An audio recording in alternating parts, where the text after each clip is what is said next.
thanks for coming back to part 4 of this series, Hello Neighbor. Today's topic for me personally is very convicting because it's on the topic of trust. One of those opposites of trust is control. I think maybe some of you know what I'm talking about.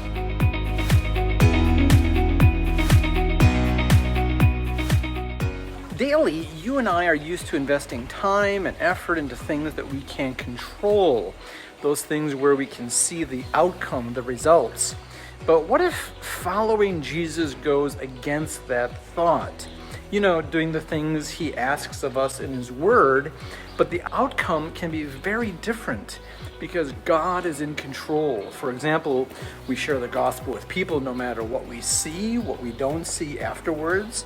We press on, we are obedient by his grace, and we are found faithful. I think that is what trust is all about, isn't it? There's an old saying that says, you can lead a horse to water, but you can't make him drink. Of course, it's a funny saying, but it actually holds some truth to it. The gospel is quite similar. Once we share the gospel, it's up to the person to believe and accept God's free gift of salvation. There's no room for us to trick, coerce, or manipulate people. We have to release control and trust God in the sacred process of salvation. And that's what it is, my friends. It's truly a sacred process from start to finish, led by his Holy Spirit. Remember that story in 1 Corinthians 3? The Lord assigns a task to the servants. They really are co-workers in God's field. What did they do? You know the story. Paul planted, Apollos watered, and it says in verse 8, we do this work planting and watering, but God gives the increase. God and God alone causes the growth. As you know, we are not solely responsible, which is actually a massive blessing.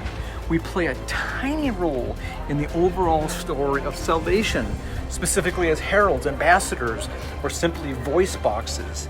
That is why it says, how beautiful are the feet of those who bring the good news. Have you looked at your feet lately?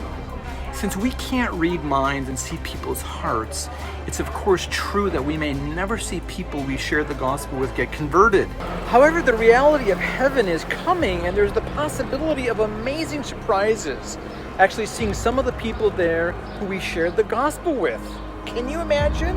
What a joyful day that will be.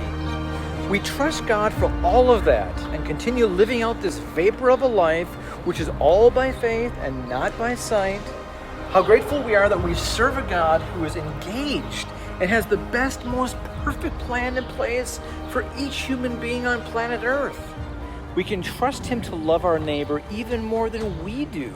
After all, God was the first one who said to us, "Hello, beloved."